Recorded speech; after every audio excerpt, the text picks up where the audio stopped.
Hello guys, welcome back. We came with another exciting opportunity for the students, those who want to do 4 to 6 weeks of free internship in Japan. The name of the internship is Global Internship Program, which is to be organized by one of the top universities called HENJ in Japan. There is an opportunity for the students to work with experienced cloud product development engineers and dedicated mentor. And the beauty of this internship is those who performed well during this internship program, they are going to get permanent job in Japan. Those who want to work permanently in Japan, this is very good opportunity for them. So utilize this opportunity and apply as early as possible. There are two types of internships which are to be offered by this university. One is called tech internship and the second one is called non-tech internship. And for the tech internship, there is no Japanese language is required. If you know English, that is enough for us to apply for this particular internship. The Japanese language and IELTS scores are mandatory for non-tech internship. But when we come to the tech internship, there are two tracks are there. One is called full stack software engineering track, and the second one is called front end software engineering track.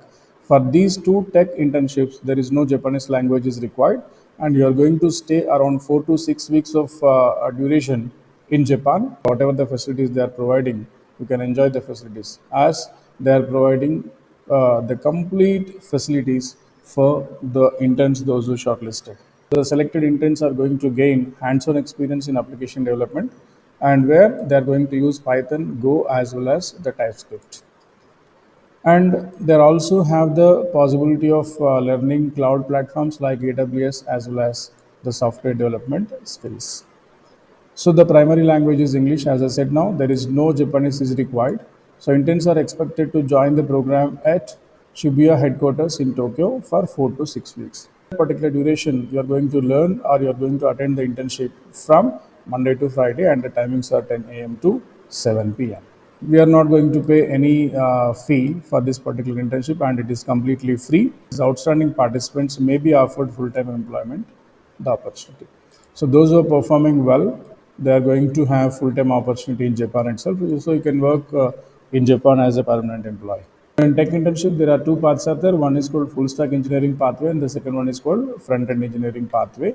And as I said now, for tech, there is no Japanese language is required. For non-tech business positions, Japan is required. And if you want more details, you can click on this link to view.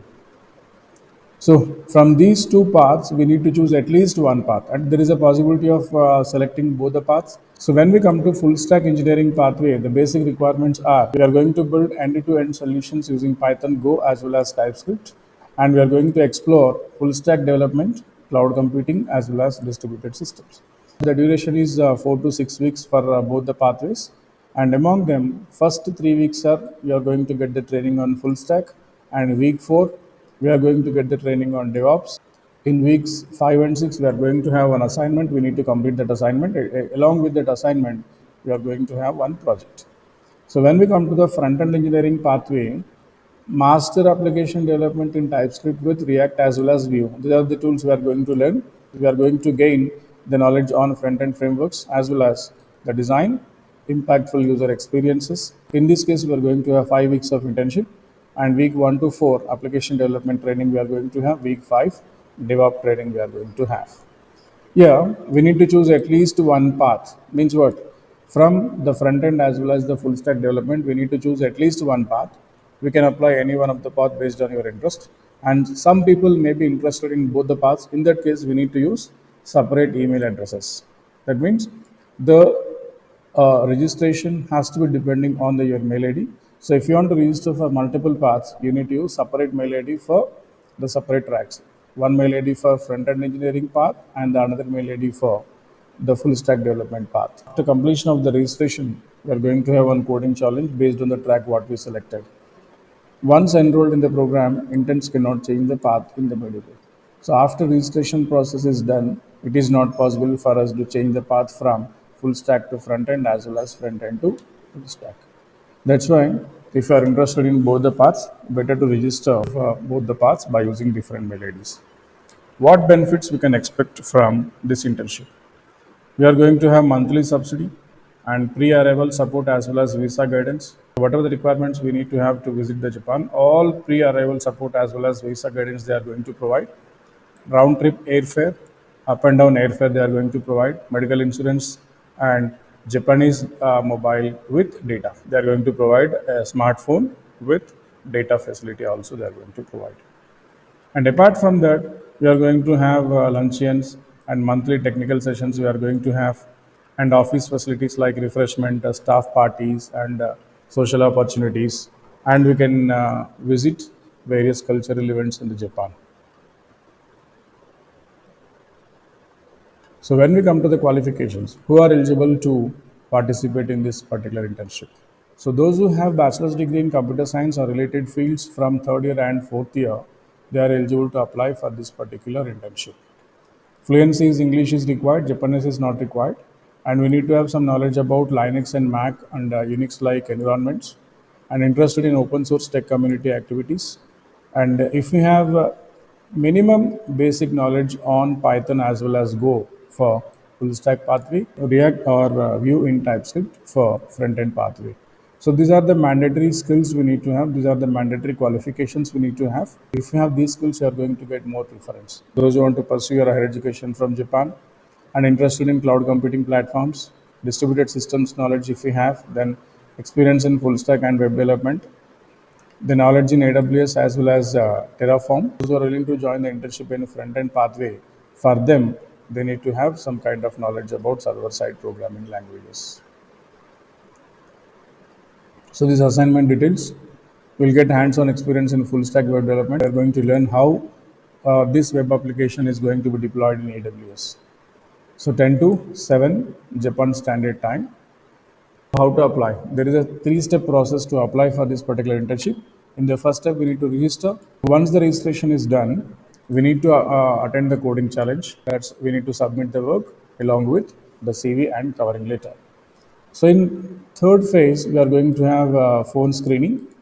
So after completion of step two, in final step, a formal phone screening is there. Along with that, we are going to have online interview. After successful completion of these three steps, you may be shortlisted for this particular internship. As the number of positions are very limited, you can apply as early as possible. So applications will close once all the positions are filled, and they are going to fill the applications on first come first serve basis. So apply as early as possible. It is good to know that the coding challenge has no time limit, and the screening process will not be considered the solving time. So there is no time restrictions here. How much time we want, we can use that to solve this particular coding.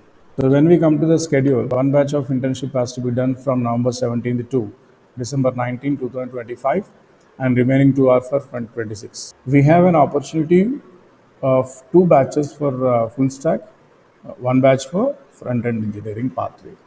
That means if you are interested in front end engineering, we need to apply for this particular batch only. And if you are interested in full stack, we can apply for both the batches. As it is full stack, we can apply for both the batches so that we can get an opportunity either here or here. And if you want to apply for both, that is full stack as well as front end, in that case, we need to register this particular front end with one mail ID, and we need to register full stack with another mail ID. Like this also we can apply. So based on your requirement or based on your feasibility of the rates, you can apply for any one of these internship schedule. So during the registration process, we need to select the preferred batches, as I said now. Both the front end as well as the full stack is going to have separate coding challenges. Based on the requirement, you can apply. If you apply both, we need to attend both coding challenges. There is a possibility of choosing multiple batches for the same pathway. For example, here the batch 1 and batch 2 for full stack engineering. Both the batches are related to full stack engineering, so we can choose both here. But we cannot choose this and this, as the paths are different from one to another. So internship slots may close up to 4 months before the batch start. So the batch is starting November 17, and before 4 months of the starting date, the internship slots are going to be closed. Based on the track you selected, you can go for the appropriate coding challenge. So if you are interested for full stack engineering pathway, click here. If you are interested for front end engineering pathway, click here. Or if you are interested in both, you can register both by using different mail IDs. Follow this registration process to choose any one of the path. So that's all for now. If you have any queries, simply comment on me so that I'll try to reply. Thank you. All the best.